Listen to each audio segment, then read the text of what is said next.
Assalamualaikum warahmatullahi wabarakatuh. Perkenalkan, nama saya Ilham Mardani, BP saya 1911000001. Baiklah, di sini saya akan mempresentasikan hasil tugas saya dengan mata kuliah database terdistribusi, membuat materi yang untuk dipresentasikan dengan materi yang berjudul reliabilitas DBMS terdistribusi. Menurut Wikipedia, reliabilitas atau keandalan adalah konsistensi dari serangkaian pengukuran atau serangkaian alat ukur. Ada dua database yang sering digunakan, database terpusat dan database tidak terpusat. Database terpusat adalah sekumpulan database dalam komputer-komputer yang terletak dalam suatu lokasi.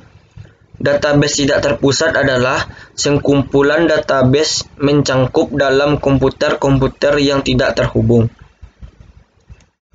Sifat database terdistribusi ada dua, yaitu homogen dan heterogen.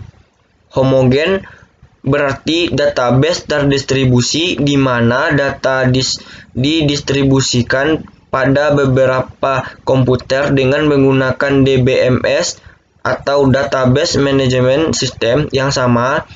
DBMS digunakan dalam database terdistribusi untuk mengkoordinasikan data pada beberapa node.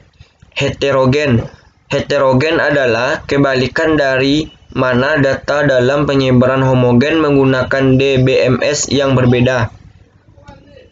Tujuan dari database. Tujuan utama dari database terdistribusi menyediakan akses mudah ke data untuk pengguna di banyak lokasi terpencil.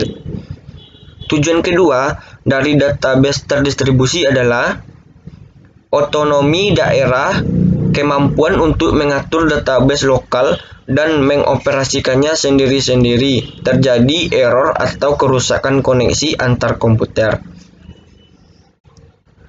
Ada dua jenis teknologi yang digunakan untuk membangun basis data terdistribusi, yaitu yang pertama, teknologi basis data terdistribusi sinkron di mana data terhubung ke jaringan akan selalu diperbarui sehingga pengguna di beberapa titik dapat mengakses data. Sementara teknologi lain, teknologi basis data terdistribusi asinkronus di mana sistem akan memberikan salinan data replikasi pada beberapa node sehingga server lokal dapat mengakses data tanpa harus keluar dari jaringan lokal. Metode yang biasa digunakan adalah replikasi dan replikasi melingkar. Selanjutnya, ada 4 keuntungan dari replikasi data. Pertama, keandalan atau reliability. Jika sebuah sistem menyimpan database yang korup, sistem lain dapat menemukan salinan database adalah tujuan dari node lain yang tidak merusak sistem sebagai database disimpan pada beberapa node. 2. Respon cepat atau fast response. Setiap situs memiliki salinan database sehingga permintaan data dapat berjalan lebih cepat. Node decoupling. Setiap data transaksi dapat diproses tanpa koordinasi antar jaringan sehingga jika sebuah simpul sedang sibuk atau mengalami kesalahan, maka akan ada sistem yang terpisah yang menangani koordinasi antar data.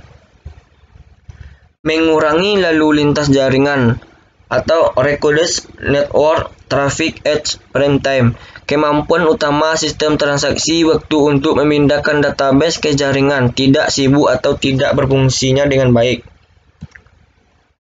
Struktur database terdistribusi.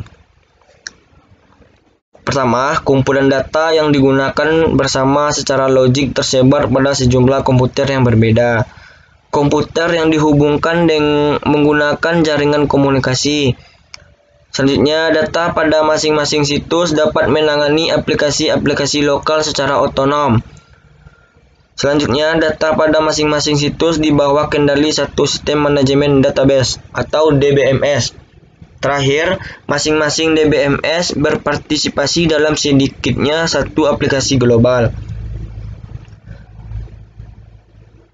Ciri-ciri database terdistribusi. Data disimpan di sejumlah tempat. Prosesor pada tempat yang berbeda tersebut dihubungkan dengan jaringan komputer.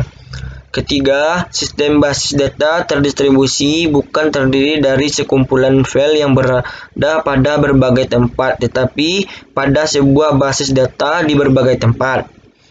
Setiap tempat secara mandiri memproses permintaan user yang membutuhkan akses ke data di tempat tersebut dan juga mampu untuk memproses data yang disimpan di tempat lain. Tujuan database terdistribusi: transparansi lokasi, otonomi lokal. Transparansi lokasi, user tidak mengetahui lokasi data yang dibutuhkan otomatis diteruskan ke tempat yang tepat.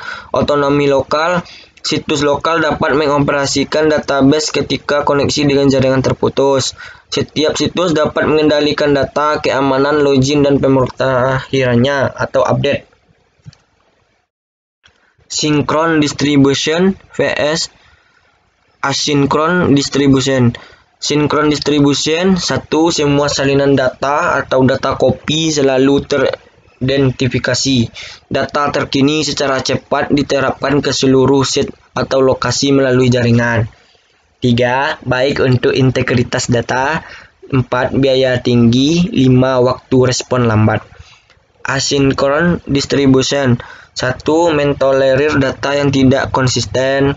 Perkembangan data terkini tertunda. Ketiga, integritas data rendah. Biaya murah. 5. Waktu respon cepat. Transaksi lokal vs transaksi global.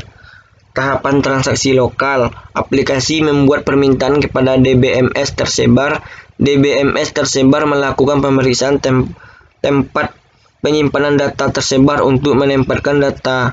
Pencarian ini bersifat lokal. DBMS terdistribusi mengirim permintaan ke DBMS ke lokal. DBMS lokal mengelola permintaan. DBMS lokal mengirim hasilnya ke aplikasi. Selanjutnya, tahapan transaksi global. Pertama, aplikasi membuat permintaan kepada DBMS tersebar. 2. DBMS tersebar melakukan pengecekan tempat penyimpanan data tersebar untuk menempatkan data pencarian bersifat remote. DBMS tersebar melanjutkan permintaan di situs lain.